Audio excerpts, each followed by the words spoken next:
मी श्याम सुरेश फुलगावकर, लोकनियुक्त सरपंच, ग्रामपंचायत फुलगाव।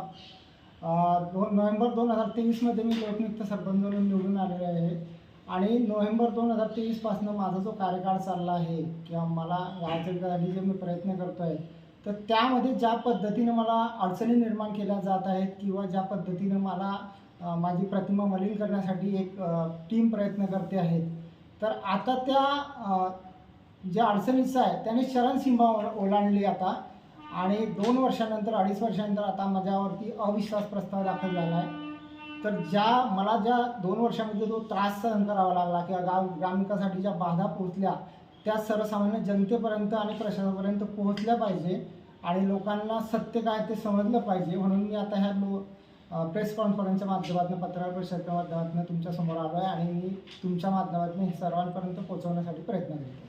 काय झालं नेमकं, काय पोहोचवायचं आहे तुम्हाला जनतेपर्यंत? 2000 नोव्हेंबरमध्ये जेव्हा मी लोकनियुक्त सरपंच झालो तेव्हा माझ्या गावाची अवस्था अशी होती की माझ्या गावात 15-20 दिवस पाणी मिळायचं नाही लोकांना।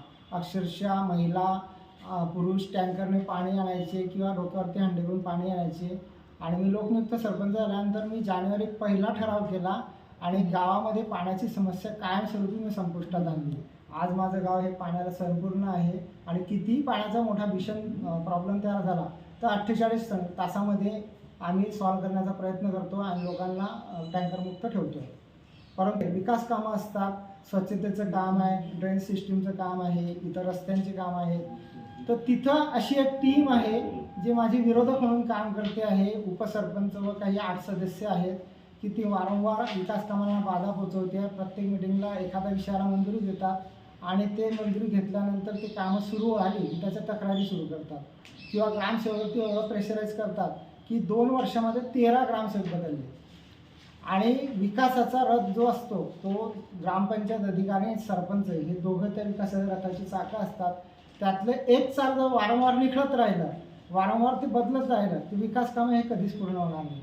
आणि विरोधकांचं ते टार्गेट आहे की इथं ग्रामपंचायत अधिकारी यांना टार्गेट करायचं, विकास कामं थांबवायची आणि सरपंचाला मलिन करायचं। 1-2-2.5 वर्षापासून हाच प्रयत्न आहे। अक्षरशः प्रशासनाकडे दाद मागून माझ्याकडे एवढ्या मोठ्या तक्रारीचा बंच तयार झालेला आहे।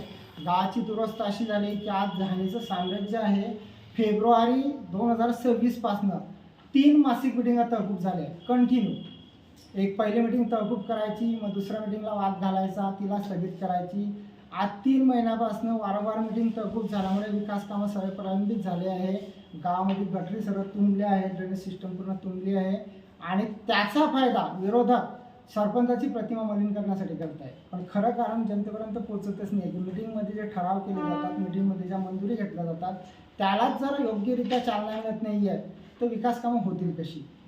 आणि मग माझ्यावरती अविश्वास दाखल करण्यासाठी उपसरपंच व एक 8 सदस्यांची टीम आहे जे वारंवार गावाचा विकास थांबवण्यासाठी प्रयत्नशील आहे आणि त्याच्या मागचं कारण आहे की सरपंचाला वर अविश्वास आणून उपसरपंचाच्या हातात कारभार गेला पाहिजे आणि आपण ह्या गावाची धुरा सांभाळली पाहिजे, हा याच्या मागचा राजकीय खेळ आहे। त्याचा निधी असतो जो गावाचा हक्काचा निधी असतो ग्रामस्थांचा, वर्षाला 55 ते 60 लाख रुपये निधी आमच्या गावाला मिळतो। 2023ला प्रशासकीय काळ असल्यामुळे तो निधी मिळाला नव्हता, पण त्यालाही मंजुरी मिळाली। आता ग्रामपंचायतीकडे 1,18,00,000 हा वित्ताचा निधी आहे। ग्राम निधी हा जवळपास 15 लाखाच्या जवळपास आहे। पाणीपट्टीमधला निधी हा जवळपास 14 लाखाच्या जवळपास आहे। म्हणजे 1.5 कोटीपेक्षा निधी ग्रामपंचायतीकडे प्रलंबित आहे। म्हणजे आज रोजी ग्रामपंचायतीकडे तेवढा निधी आहे आणि एवढा निधी असून गावाचा विकास हा संपूर्णपणे ठप्प झालेला आहे। ड्रेनेज सिस्टीम पूर्ण ब्लॉकेज आहे, कर्मचाऱ्यांचे 3 महिन्यापासून पगार नाही आहे। मग ज्या ग्रामपंचायतीकडे 1.5 कोटी शिल्लक आहे तर तिथं ग्रामपंचायतचे कर्मचाऱ्यांचे पगार का नाही होत, हा सर्वात मोठा प्रश्न आहे। कारण म्हणजे तिथं जे ग्रामपंचायत अधिकारी वारंवार बदलवले जात आहेत, 2 वर्षात 13 ग्रामपंचायत अधिकारी बदलले आणि नवीन आलेले ग्रामपंचायत अधिकारी यांच्यावरती अशा प्रकारचं राजकीय दडपण आणलं जातं की ते ग्रामपंचायत अधिकारी काम करण्याला तिथे इच्छुक नाही आहे। आता 13वे-14वे जे ग्रामसेवक आले त्यांनी सरळ सांगितलं, दादा मी फक्त इथं दाखले आणि उतारे द्यायला काम करेन। म्हटलं तुमच्या ऑर्डरमध्ये तसं असेल तर सांगा मला, तुम्हाला ग्रामपंचायती आर्थिक व्यवहाराशिवाय चालत नाही, विकास कामांसाठी आर्थिक व्यवहार करावेच लागतात आणि ग्रामस्थांना जर न्याय द्यायचा असेल तर तिथे विकासात्मक कामं करायची असतात। विकासात्मक कामं मंजूर असून इथं कामं प्रलंबित आहे।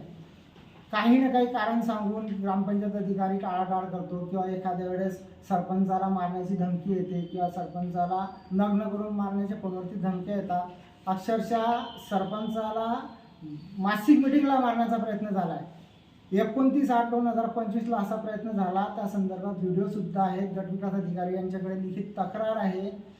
5/12/2025 ग्रामसभेने ठराव केलेला आहे की जे सदस्य मिटिंगांमध्ये गोंधळ घालतात, ग्रामसभेत ग्रामस्थांना शिवीगाळ करतात, त्यांना मारण्याचा प्रयत्न करतात, खुर्च्या मारून फेकण्याचा प्रयत्न करतात, अशा सदस्यांवरती अपात्रतेची कारवाई करण्यात यावी. असा ग्रामसभेचा ठरावसुद्धा गटविकास अधिकारी यांच्याकडे 8/12 सादर करण्यात आलेला आहे. तरी त्यावरती कारवाई होत नाही. मग एवढं दडपण, एवढं राजकीय दबाव कुठून निर्माण होतो आहे?